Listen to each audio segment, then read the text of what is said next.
نحمده ونصلي ونسلم على رسوله الكريم أما بعد فأعوذ بالله من الشيطان الرجيم بسم الله الرحمن الرحيم الحمدللہ اللہ کے فضل و احسان سے قرآن پاک کی درس کا سلسلہ جاری ہے، جس میں ہم نے تقریباً 98 آیتیں مکمل کر لی ہیں۔ انشاءاللہ تعالی اسی کے آگے 99 آیت نمبر 99 سے ہم ہمارا درس جاری کرتے ہیں۔ ابتدا میں سورۃ البقرہ کی فضیلت ملاحظہ فرمائیں۔ حضرت جبیر بن نفیر رضی اللہ تعالی عنہ سے روایت ہے، وہ بیان کرتے ہیں کہ حضور نبی اکرم صلی اللہ تعالی علیہ وآلہ وسلم نے فرمایا، بے شک اللہ تعالیٰ نے سورہ بقرہ کا اختتام 2 ایسی آیتوں کے ذریعے کیا ہے جو اس نے مجھے اپنے عرش کے نیچے رکھے ہوئے خزانے سے دی ہیں۔ تم انہیں خود بھی سیکھو اور اپنی عورتوں کو بھی سکھاؤ، یہ دونوں نماز بھی ہیں، قرآن بھی اور دعا بھی۔ اس حدیث کو امام دارمی نے، ابو داود نے اور حاکم نے روایت کیا ہے، اور امام حاکم نے فرمایا یہ حدیث امام بخاری کی شرط پر ہے۔ اس حدیث سے ہمیں پتہ یہ چلا سورۃ البقرہ کی جو آخری آیتیں ہیں یہ اتنی فضیلت کی حامل ہیں کہ اللہ رب العزت نے اپنے عرش کے نیچے رکھے ہوئے خزانوں میں سے عطا فرمایا ہے۔ تو گویا کہ یہ خزانہ آج ہمارے پاس ہمارے گھروں میں موجود ہے، اور ہمیں چاہیے کہ ہم اس خزانے کو اپنے سینے میں محفوظ کر لیں اور یہ خود بھی سیکھیں، اپنی عورتوں کو بھی سکھانے کا حکم دیا گیا ہے۔ اس کی 3 باتیں بیان کی گئیں۔ ایک تو یہ کہ نماز بھی ہے، نماز سے مراد یہ کہ بھئی نماز میں بھی اس کو آپ پڑھ سکتے ہیں۔ دوسرا یہ خود قرآن کا حصہ ہے تو قرآن کی تلاوت کا الگ ثواب ہے، اور یہ تیسرا یہ کہ یہ کلمات دعائیہ کلمات ہیں، آخری آیتیں، تو یہ دعا بھی ہیں۔ تو نماز بھی ہے، قرآن بھی ہے اور دعا بھی ہے، تو ان آیتوں کو یاد کرنے کی ضرورت ہے۔ آئیے اب تلاوت کلام پاک سے آغاز کرتے ہیں۔ میں چونکہ آیتیں اس کی طویل ہیں تو میں آدھا حصہ تلاوت کروں گا، پھر درمیان میں جب ہمارا درس یا ایکسپلینیشن ہم کریں گے تو باقی آیتوں کو ہم شامل کر لیں، ورنہ تلاوت لمبی ہو جائے گی۔ اعوذ باللہ من الشیطان الرجیم، بسم اللہ الرحمن الرحیم، وَلَقَدْ أَنزَلْنَا إِلَيْكَ آيَاتٍ بَيِّنَاتٍ وَمَا يَكْفُرُ بِهَا إِلَّا الْفَاسِقُونَ أَوَكُلَّمَا عَاهَدُوا عَهْدًا نَبَذَهُ فَرِيقٌ مِّنْهُمْ بَلْ أَكْثَرُهُمْ لَا يُؤْمِنُونَ وَلَمَّا جَاءَهُمْ رَسُولٌ مِّنْ عِندِ اللَّهِ مُصَدِّقٌ لِّمَا مَعَهُمْ نَبَذَ فَرِيقٌ مِّنَ الَّذِينَ أُوتُوا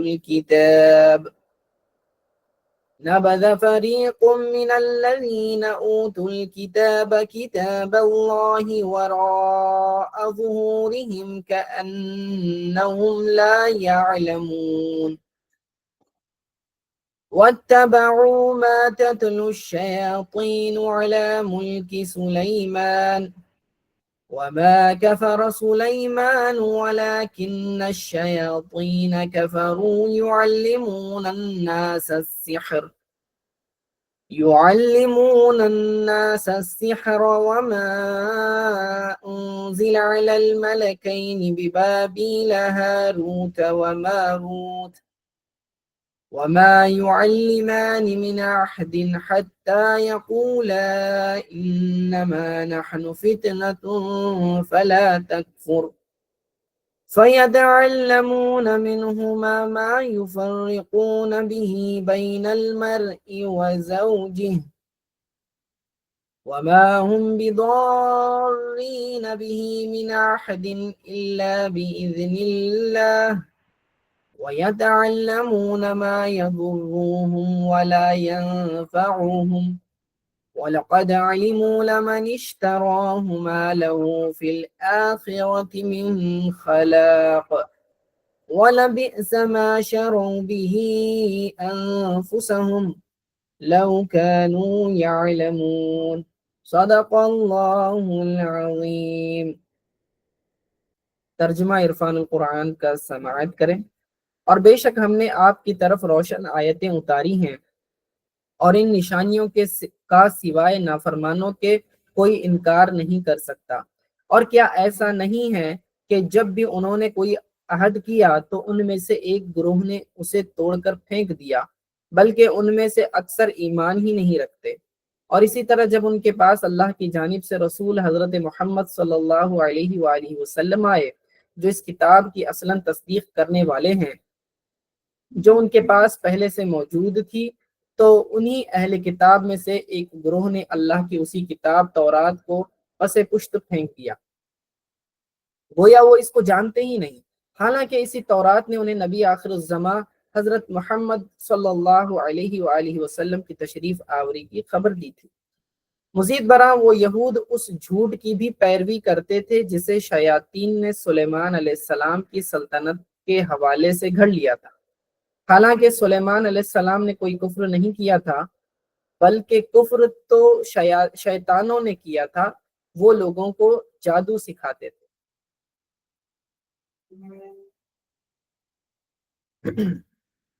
ٹھیک ہے، اب انشاءاللہ تعالی اس کا ترجمہ، بقیہ جو آیتوں کا ترجمہ ہے ہم تفسیر کے ساتھ اس کو شامل کرتے ہیں، ورنہ بات طویل ہو جائے گی۔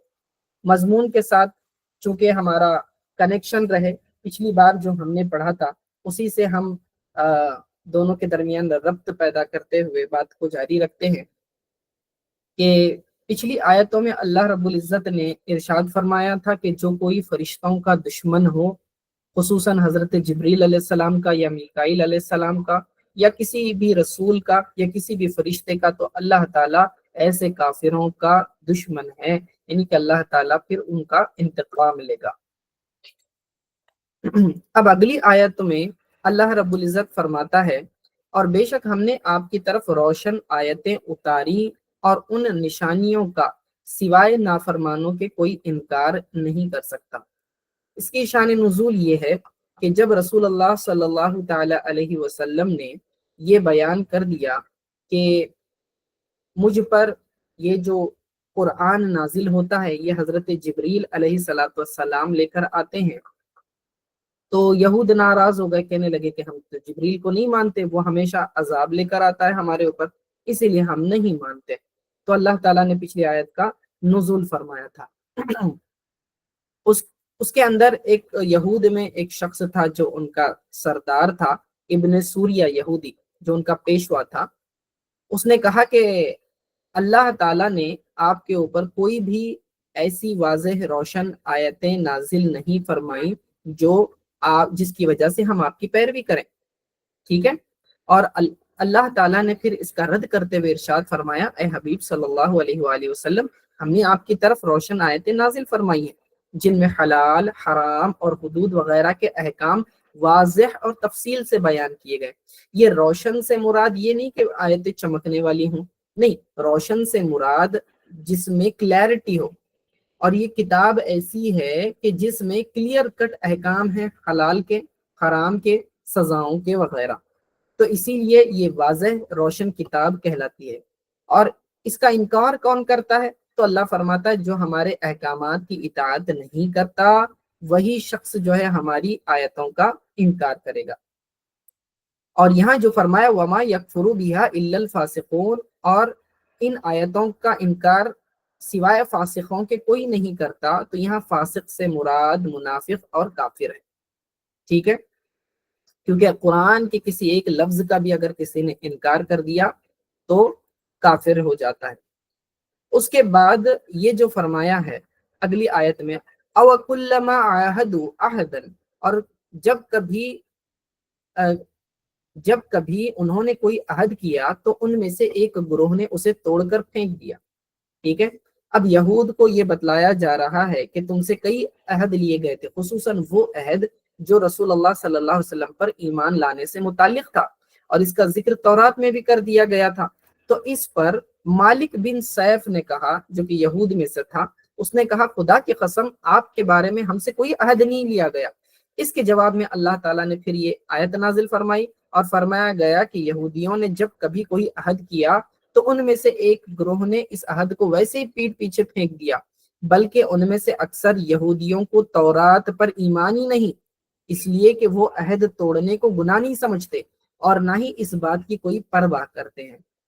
اور بعض مفسرین نے فرمایا کہ یہودیوں نے یہ عہد کیا تھا کہ جب نبی کرم صلی اللہ علیہ وسلم کا ظہور ہوگا تو ہم ان پر ایمان لائیں گے اور عرب کے مشرکین کے خلاف ہم ضرور ان کے ساتھ ہوں گے۔ لیکن جب حضور اقدس صلی اللہ علیہ وآلہ وسلم نے اپنی نبوت کا اعلان کیا تو یہودیوں نے آپ علیہ السلام پر ایمان لانے کی بجائے ان کا انکار کر دیا اور پھر یہ آیتیں نازل ہوئی۔ اگلی آیتیں دیکھیں، وَلَمَّا جَاءَهُمْ رَسُولٌ، اور اسی طرح جب ان کے پاس اللہ کی جانب سے رسول حضرت محمد صلی اللہ علیہ وسلم آئے جو اس کتاب کی اصلاً تصدیق کرنے والے ہیں جو ان کے پاس پہلے سے موجود تھی، یعنی کہ تورات ان کے پاس موجود تھی اور قرآن کیا کرتا ہے، اس کی تصدیق کرتا ہے، تو فرمایا تو انہی اہل کتاب میں سے ایک گروہ نے اللہ کی اس کتاب تورات کو پس پشت پھینک دیا۔ پیٹ کے پیچھے پھینک دینے کا مطلب یہ ہے کہ ان کی آیتوں کو انکار کیا، اس کی آیتوں پر عمل نہ کیا۔ ٹھیک ہے، یہود جو ہے تورات کی تعظیم بڑی کرتے تھے، لیکن جب اس پر عمل کی بات آتی تو بہت ہی پیچھے چلے جاتے تھے۔ ٹھیک ہے، تو تورات میں حضور صلی اللہ علیہ وسلم کی ولادت کی، ان کی آمد کی بشارتیں تھیں، ان کا حلیہ مبارک موجود تھا۔ اور بعض یہود تو کیا کیا انہوں نے کہ جب قرآن نازل ہوا تو تورات کے ساتھ قرآن کو کمپیر کیا، تقابل کیا، اور جب دونوں کو ایک دوسرے کے مطابق پایا تو انہوں نے تورات کو بھی چھوڑ دیا۔ ٹھیک ہے، تو اللہ نے اسی لیے فرمایا وراء ظہورہم، اپنی پشت کے پیچھے، پیٹ کے پیچھے پھینک دینا۔ اس سے مراد ہے کہ کتاب کی طرف بے التفاتی کرنا، یعنی کہ کتاب کی طرف دیکھنا نہیں، کتاب کو پڑھنا نہیں، اس پر عمل نہیں کرنا۔ حضرت سفیان بن عیینہ رضی اللہ تعالیٰ عنہ کا فرمان ہے کہ یہودیوں نے تورات کو ریشمی غلافوں میں سونے چاندی کے ساتھ مزین کر کے رکھ لیا تھا، لیکن اس کے احکام کو نہیں مانا۔ اس سے ہمیں سبق لینے کی ضرورت ہے کہ آج مسلمانوں کا کیا حال ہے۔ اسی روش پر مسلمان بھی چل رہے ہیں، قرآن کو اچھے سے اچھے جزدان میں لپیٹ کر جو ہے اوپر رکھ دیتے ہیں اور پھر کبھی اس کو پڑھتے نہیں، اور اس پر گرد چڑھتی رہتی ہے، دھول چڑھتی رہتی ہے۔ اصل دھول تو وہ اس قرآن کے اوپر غلاف پر نہیں بلکہ مسلمانوں کے دلوں پر چڑھی ہوئی۔ آج کہاں ہیں وہ مسلمان جنہیں قرآن کے حلال و حرام کا علم ہو، جنہیں اسلام کے اخلاق کا پتہ ہو، جن کے دل اللہ تعالیٰ کی آیات سن کر ڈر جاتے ہوں، ان کے اعضاء اللہ تعالیٰ کے خوف سے کانپ اٹھتے ہوں، جن کے دل و دماغ پر قرآن کے انوار چھائے ہوں۔ افسوس، بالکل ایسا نہیں ہے۔ آج مسلمانوں کا حال تو بہت بد سے بدتر ہو چکا ہے، جبکہ ہم چونکہ سرور کونین رسول پاک صلی اللہ تعالی علیہ وآلہ وسلم کے پیروکار ہیں، ان کے ماننے والے ہیں، حضور صلی اللہ علیہ وسلم کو آخری نبی تسلیم کرنے والے ہیں، جن کی بشارتیں پچھلے انبیاء دیا کرتے تھے۔ ہمیں اتنی بھی قدر نہیں ہے رسول پاک صلی اللہ تعالی علیہ وسلم کی محنتوں کی، مشقتوں کی، اس قرآن کی، کہ ہم اس کی حفاظت کریں، اس پر عمل کریں۔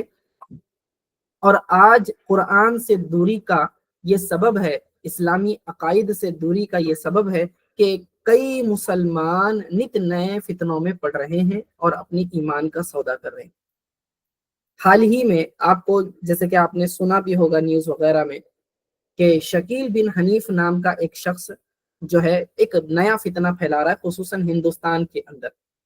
یہ بہار سے نکلا تھا اور یہ اپنے آپ کو عیسیٰ بھی کہتا ہے اور مہدی بھی کہتا ہے، اور اپنے تعلیمات لوگوں کے درمیان پھیلا رہا ہے، مختلف شہروں اسٹیٹس میں جا رہا ہے۔ یہ ہم اپنے علاقوں کی بات کر رہے ہیں، ٹھیک ہے، اور یہ بہت زیادہ فتنہ پھیل رہا ہے۔ جامعہ نظامیہ کی طرف سے اس کے کفر کا فتویٰ جاری ہوا کہ جو کوئی اسے مانے گا اور جو کوئی جو ہے اس کو مانے گا تو اس پر کفر کا فتویٰ ہے، اس کی تعلیمات پر۔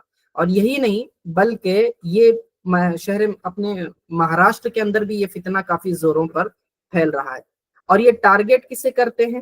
ان لوگوں کو جو اسکول کے بچے ہیں، جو کالج کے لوگ ہیں، کیونکہ انہیں پتا ہے یہ لوگ دین سے دور ہیں، یہ اسلام کی تعلیمات سے دور ہے، یہ قرآن سے دور ہے۔ تو انہیں پھنسانا آسان ہو جاتا ہے، اور یہ اپنے نام کا کلمہ پڑھا رہے ہیں، یعنی اپنے آپ کو نبی بتا رہا ہے، وہ عیسیٰ کہہ رہا ہے اور اپنے آپ کو مہدی کہہ رہا ہے۔ تو یہ فتنے ہمارے زمانے کے ہیں۔ ایک شخص تو وہ مرزا غلام احمد قادیانی تھا کہ جس نے نبوت کا دعویٰ کیا، وہ فتنہ گزر گیا، لیکن آج ہم دیکھتے ہیں کہ خود ہمارے شہر پونا کے اندر یہ ریسنٹ انسیڈنٹ ہے کہ اعظم کیمپس کے اندر ایک شخص کو پکڑا گیا جو کہ ان کا مبلغ تھا، شکیل بن حنیف کا، اور وہ جو ہے اعظم کیمپس کے اسکول کے چھوٹے بچوں کو پکڑ کر جو ہے یہ تعلیمات سکھا رہا تھا کہ تم جو ہے اس کو شکیل بن حنیف کو نبی مانو۔ ہمارے پونا کے اندر تک یہ لوگ گھس چکے ہیں، ہمارے اسکولوں، ہمارے کالجز کے اندر۔ اندازہ لگائیں کہ یہ کیسا زبردست فتنہ ہو چکا ہے، اور یہ اس میں جو ہے ایک ہماری ذمہ داری بنتی ہے، والدین کی ذمہ داری بنتی ہے کہ ہم اسلام کی تعلیمات کو گھر گھر پہنچائیں، اپنے گھر میں مضبوطی لائیں، عقائد میں مضبوطی لائیں، قرآن سے اپنے تعلق کو جوڑیں، ورنہ ہماری بچے جو ہے اس طرح کے فتنوں میں پڑ جائیں گے اور اپنی آخرت برباد کریں گے، پھر ان کی نسلیں بھی برباد ہو جائیں گی۔ یہ بہت ضروری ہے اس زمانے کے اندر، لیکن ہم اس کی اہمیت کو نہیں سمجھتے۔ ایسے شخص کو پکڑا بھی گیا، اسے مارا بھی گیا۔ پونا کی بات میں اعظم کیمپس کون نہیں جانتا، سب لوگ جانتے ہیں، لیکن اس کے اندر یہ حال ہو رہا ہے۔ اندازہ لگائیں کہ فتنے آپ کے کتنے قریب پہنچ چکے ہیں، یہ ساری قیامت کی نشانیوں میں سے، اور یہ ان فتنوں میں آسانی سے کون پھنسے گا؟ یہ ٹارگٹ کسے کریں؟ اسکول کے اور کالجز کے بچوں کو، ٹھیک ہے؟ کیوں؟ کیونکہ وہ جانتے ہیں کہ یہ دینی تعلیم سے دور ہوتے ہیں۔ تو ہمیں چاہیے کہ ہم ہمارے عقائد کو مضبوط کریں اور اپنا رشتہ علماء سے جوڑیں، کیونکہ یہ لوگ ٹارگٹ کیا کر رہے ہیں، ان کی اسٹریٹجی یہ ہے کہ علماء سے دور کرتے ہیں، ٹھیک ہے؟ اور دجال کی اپنی الگ تعریفات کرتے ہیں، عیسیٰ علیہ السلام اور مہدی علیہ السلام کے تعلق سے الگ الگ اپنی جو ہے خرافات، تعریفات، ڈیفینیشنز بنا لیتے ہیں اور لوگوں کو گمراہ کر رہے ہیں۔ تو اس سے بچنے کی ضرورت ہے، اور اس کا بہتر طریقہ یہ ہے کہ صحیح تعلیمات صحیح لوگوں سے سیکھیں، ہر شخص کی بات نہ سنی جائے۔ جو شخص اوتھینٹک ہو، جس کو واقعتاً قرآن و سنت کا علم ہو، باضابطہ علم ہو، اور صحیح عقائد کا، اہل سنت والجماعت کے عقائد کا حامل ہو، ایسے شخص سے ہی علم دین سیکھیں، ورنہ تو اپنی آخرت برباد ہو جائے گی۔ تو آج بہت ضروری ہے، یہ لوگ علماء سے دور کر رہے ہیں، اور اگر لوگ علماء سے دور ہو جائیں گے تو حقیقت جو قرآن و سنت کی صحیح تعلیمات ہے اس سے دور ہو جائیں گے۔ چونکہ یہ ہماری آیتوں کے اندر مضمون یہ آیا کہ رسول پاک صلی اللہ علیہ وسلم کی بعثت یہ یہود کے اندر بھی مشہور تھی، اور ان کے آنے کے بعد انہوں نے انکار کر دیا رسول اللہ صلی اللہ علیہ وسلم کے آنے کے بعد، حالانکہ وہ عقائد یہ صحیح جانتے تھے، حضور کو پہچان کر دی، اور ہم چونکہ ان کے امت کا حصہ ہیں، رسول اللہ صلی اللہ علیہ وسلم کو آخری نبی تسلیم کرتے ہیں، اب ہم پر بھی ایک رسپانسبلٹی ہے کہ ہم جو ہے اس طرح کے دھوکے بازوں اور ختم نبوت کے اوپر ڈاکہ ڈالنے والوں سے بچیں، ٹھیک ہے؟ تو اپنے ایمان کی حفاظت کریں۔ اب اگلی آیت میں دیکھیں، وَاتَّبَعُوا مَا تَتْلُو الشَّيَاطِينُ عَلَى مُلْكِ سُلَيْمَانَ۔ اچھا، مزید برآں وہ یہود اس جھوٹ کی بھی پیروی کرتے تھے جسے شیاطین نے سلیمان علیہ السلام کی سلطنت کے حوالے سے گھڑ لیا تھا۔ یہاں تھوڑی سی تفصیل کو سمجھ لیں کہ حضرت سلیمان علیہ السلام کے دور حکومت میں لوگ جو ہے یہود خصوصاً جو ہے جادوگری کے علم کے پیچھے پڑ گئے تھے، اور شیاطین جو ہے اس طرح کے منتر پڑھا کرتے تھے اور جادوگری کیا کرتے تھے، لوگوں کو جادو سکھایا کرتے تھے، لوگ جو ہے اس سے فتنے پیدا کرتے تھے۔ حضرت سلیمان علیہ السلام نے سختی سے اس پر پابندی لگا دی، اور تمام وہ جادوگری کی کتابوں کو اپنے تخت کے نیچے دبا دیا، اور جو کوئی شیطان ان کتابوں کو نکالنے کی کوشش کرتا جل کر راکھ ہو جاتا، ٹھیک ہے؟ حضرت سلیمان علیہ السلام کا جب انتقال ہوا، اس کے بعد شیطان نے لوگوں کو بہکایا، کہا کہ میں تمہیں ایک ایسے خزانے کی اطلاع دیتا ہوں جو حضرت سلیمان کے پاس تھا، اور وہ خزانہ ان کے تخت کے نیچے چھپا ہوا ہے۔ تو چونکہ شیاطین تو جا کر نہیں نکال سکتے تھے، اس لیے انہوں نے انسانوں کو بہکایا۔ اب وہ انسان گئے اور انہوں نے تخت کے نیچے سے نکالا تو جادوگری کی ساری کتابیں وہاں انہیں مل گئی۔ تو شیطان نے پھر لوگوں کے دلوں میں وسوسہ ڈالا اور کہنے لگا کہ یہ سلیمان علیہ السلام جو اتنی بڑی سلطنت کے حامل تھے، یہ ہوا میں ان کا تخت اڑتا تھا، یہ جانوروں وغیرہ سے بات چیت وغیرہ کیا کرتے تھے، یہ سارا کا سارا جو ہے یہ جادوگری کرتے تھے۔ اور دلیل کیا ہے؟ یہ کتابیں ہیں جادوگری کی جو ان کے تخت کے نیچے ہے۔ تو انہوں نے حضرت سلیمان علیہ السلام پر جادوگر ہونے کا الزام لگایا، اور ان میں کے جو نیک تھے انہوں نے تو انکار کیا، لیکن اکثریت پھر اس کے پیچھے پڑ گئی۔ تو اسی کے رد میں اللہ تعالیٰ نے یہاں ارشاد فرمایا ہے کہ وما کفر سلیمان، حضرت سلیمان علیہ السلام نے کوئی کفر نہیں کیا، ولکن الشیاطین کفروا، بلکہ کفر تو شیطانوں نے کیا تھا، یعلمون الناس السحر، وہ لوگوں کو جادو سکھایا کرتے تھے۔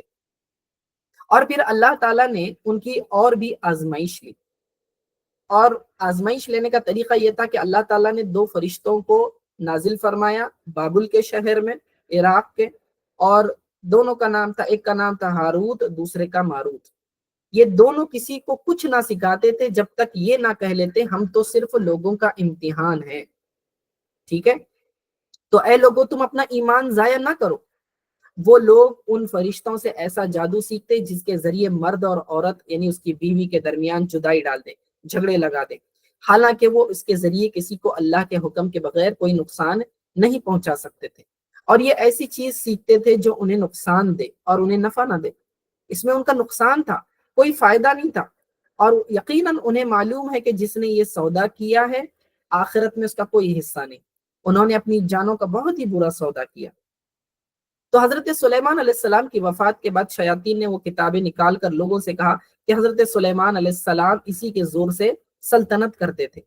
تو بنی اسرائیل کے جو نیک لوگ تھے اور علماء تھے انہوں نے تو اس کا انکار کیا، لیکن ان کے جاہل لوگ جادو کو حضرت سلیمان علیہ السلام کا علم سمجھ کر اس کے سیکھنے پر ٹوٹ پڑے، اور انبیاء علیہ السلام کی کتابوں کو چھوڑ دیا، اور حضرت سلیمان علیہ السلام پر ملامت کرنے لگے، برا بھلا کہنے لگے۔ اور یہی سلسلہ ہمارے آقا محمد مصطفیٰ صلی اللہ علیہ وآلہ وسلم کے زمانے تک یہی حال رہا۔ حضرت حضور اقدس صلی اللہ تعالی علیہ وسلم جب انبیاء کا ذکر فرما رہے تھے صحابہ کے درمیان، تو اس میں حضرت سلیمان علیہ السلام کا بھی ذکر کیا۔ یہود نے جب انبیاء کے تذکرے میں حضرت سلیمان علیہ السلام کا نام سنا تو کہنے لگے کہ آپ حضرت سلیمان کو جو ہے انبیاء کے اندر شامل کرتے ہیں، حالانکہ وہ تو جادوگر تھے، اور بطور دلیل انہوں نے وہ کتابیں پیش کی۔ اللہ تعالیٰ نے پھر ان کی برات کے لیے یہ آیتیں نازل فرمائیں اور رسول پاک صلی اللہ علیہ وسلم کے ذریعے حق کو واضح فرمایا۔ تو فرمایا یہ کفر کرنے والے شیاطین تھے، انہوں نے ہی لوگوں کو بہکایا، اور اس قوم کے جو جاہل تھے یہود کے وہ جادو سیکھا کرتے تھے۔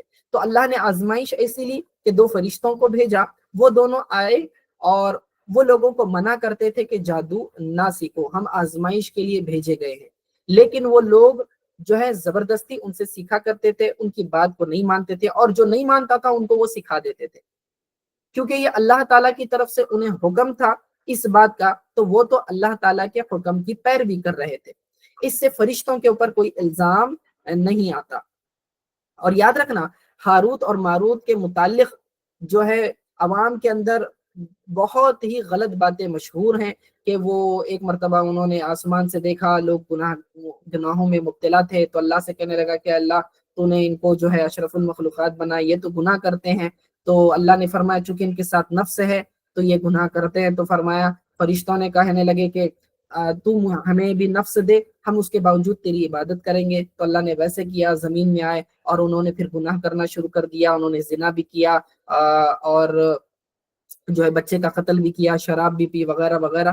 اس طرح کے ایک جھوٹے واقعے کو ہاروت اور ماروت کی طرف منسوب کرتے ہیں، یہ بالکل جھوٹا واقعہ ہے، اس کی کوئی اصل نہیں۔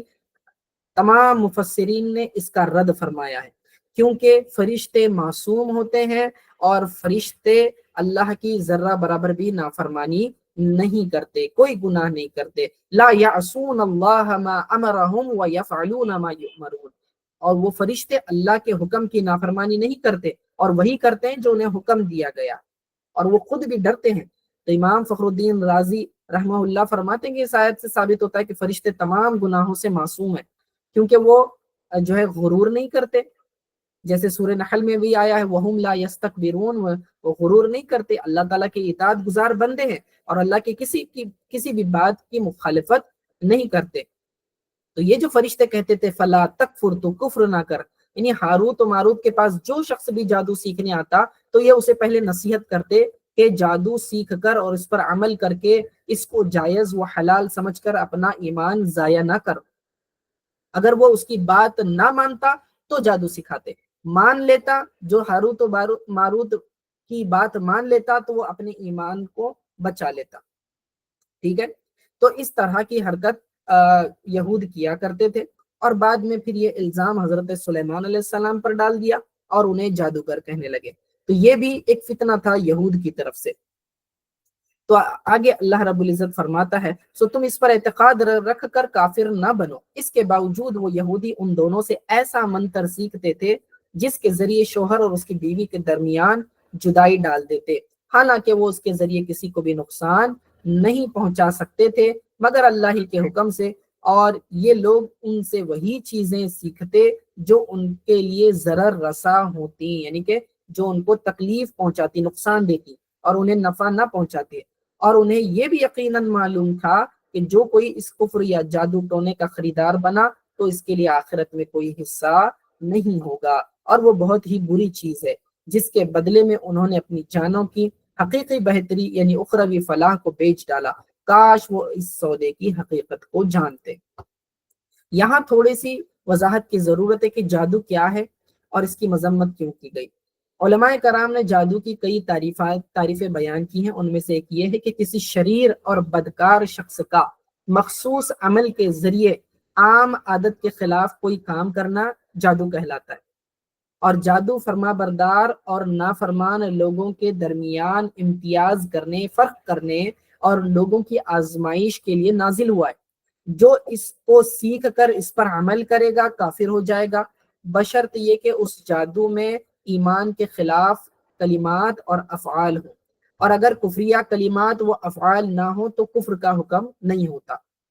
تو خلاصہ یہ کہ یہ جادو کرنے کے لیے جو منتر استعمال ہوتے ہیں اکثر اس میں سے کفریہ کلمات ہوتے ہیں، جیسے ہی وہ منتر پڑھ لیتا ہے آدمی کا ایمان چلا جاتا ہے، کافر ہو جاتا ہے۔ اور بعض ایسے جملے ہوتے ہیں، منتر ہوتے ہیں کہ جس سے آدمی کافر نہیں ہوتا، اگرچہ کہ وہ کفریہ کلمات نہ بھی ہوں تو بھی جو ہے یہ سخت ترین گناہ ہے اور حرام ہے۔ جو جادو کرے، ابھی یاد رکھنا اس میں مسائل سمجھ لیں، جو جادو کفر ہے اس کا عامل اگر مرد ہو تو اسے قتل کر دیا جائے گا، یعنی کہ اسلامی حکومت جو ہے اس کے خلاف ایکشن لے گی، کسی انڈیویجول کو یہ حق حاصل نہیں ہے۔ اور جو جادو کفر نہیں ہے مگر اس سے جانیں ہلاک کی جاتی ہیں، لوگوں کو تکلیف پہنچائی جاتی ہے، تو اس کا حکم جو ہے، اس کا جو عامل ہوتا ہے اس کا حکم ڈاکو کا حکم ہے، یعنی مرد ہو یا عورت اس کی بھی سزا قتل ہوگی۔ اور اگر جادوگر توبہ کرے تو اس کی توبہ مقبول ہے۔ احادیث میں جادو کی بہت مذمت کی گئی ہے، برائی بیان کی گئی ہے۔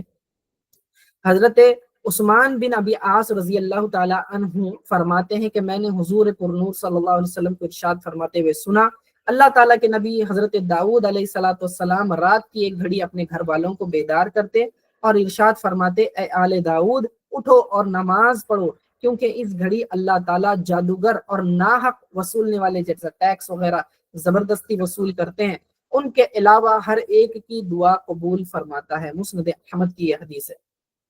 تو اس سے پتا چلا جادوگر کی دعا قبول نہیں ہوتی۔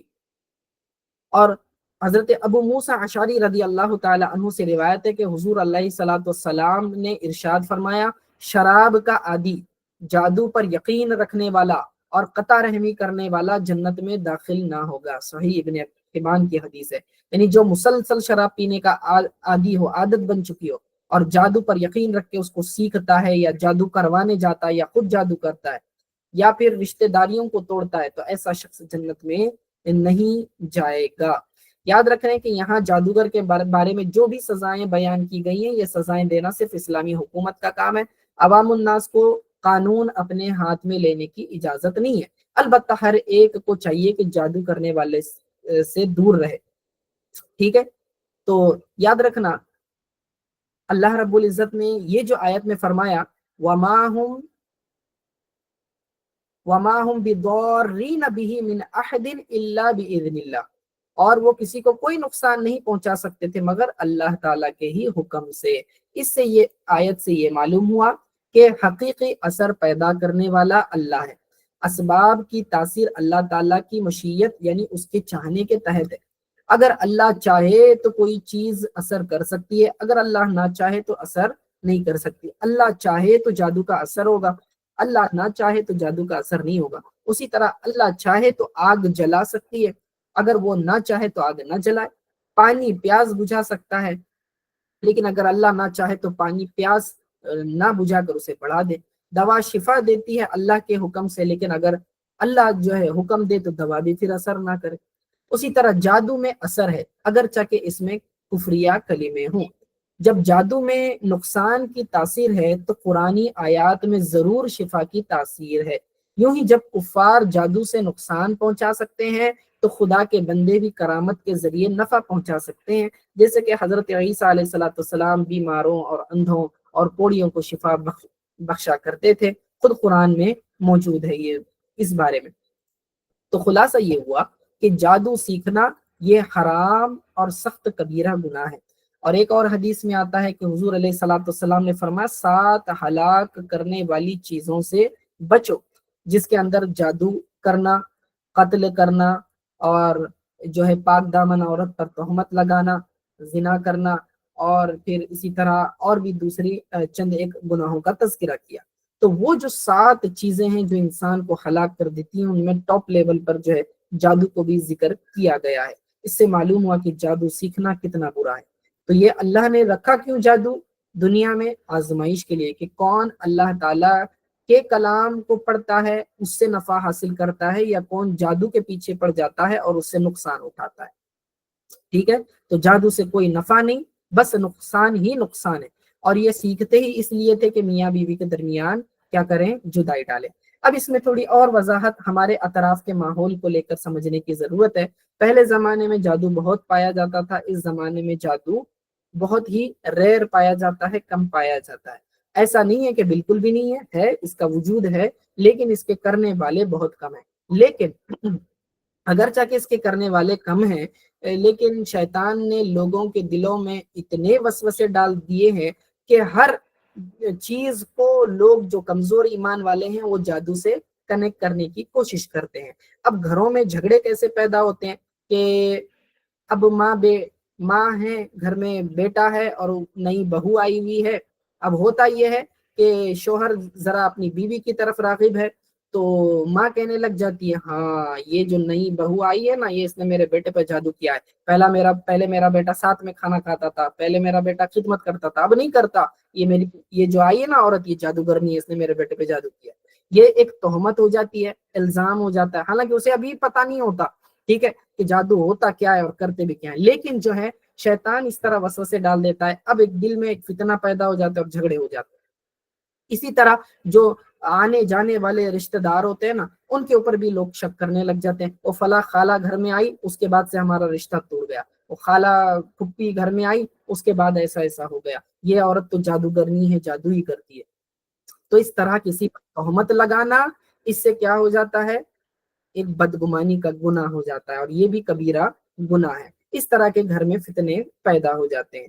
واقعتاً جادو ہے، اس کا کوئی حقیقت کا انکار نہیں ہے، لیکن یہ بہت ریئر پایا جاتا ہے۔ کسی کو بخار بھی آ گیا، یا بے چینی ہو رہی ہے، یا کنفیوژن کا شکار ہے، تو ڈاکٹرز کے پاس جانے کی بجائے پہلے ہی شروع کر دیتے ہیں کہ نہیں اس پر تو جادو ہو گیا ہوگا، اور پھر عاملین کے چکروں میں پڑ جاتے ہیں، اور اس سے اپنی آخرت بھی برباد کر دیتے ہیں۔ اکثر عاملین، یاد رکھنا، یہ لوگوں سے صرف پیسہ اینٹتے ہیں، لوگوں کو پریشان کر کے رکھ دیتے ہیں۔ ٹھیک ہے، تو بالکل نہیں جانا چاہیے۔ حضور سیدی شیخ الاسلام ڈاکٹر محمد طاہر القادری صاحب کے پاس بھی ایسے کیسز آیا کرتے تھے۔ ایک مرتبہ ایک شخص ان کے پاس آیا، اور بالکل جو ذہنی مریض معلوم ہوتا تھا، تو لوگ کہتے تھے کہ اس کے اوپر آسیب ہے، جادو ہے، یا جن وغیرہ لگا ہوا ہے۔ آپ نے جو کہا کہ بھائی میں اس کو ایک تعویذ لکھ کر دیتا ہوں، آپ جو ہے اس کو دے دیں، اس کا کام ہو جائے گا۔ اور جو انہوں نے کاغذ لیا، اس کے اوپر لکھا تو کچھ میڈیسنز کے نام لکھے، جو کہ نفسیات کے جو مریض ہوتے ہیں، سائیکولوجیکلی جو ڈسٹرب ہوتے ہیں، ان لوگوں کے لیے ڈپریشن وغیرہ کی میڈیسنز تھی، آپ نے ریکمینڈ کیا، اور وہ جو ہے اس کو فائدہ ہو گیا اور وہ ٹھیک ہو گیا۔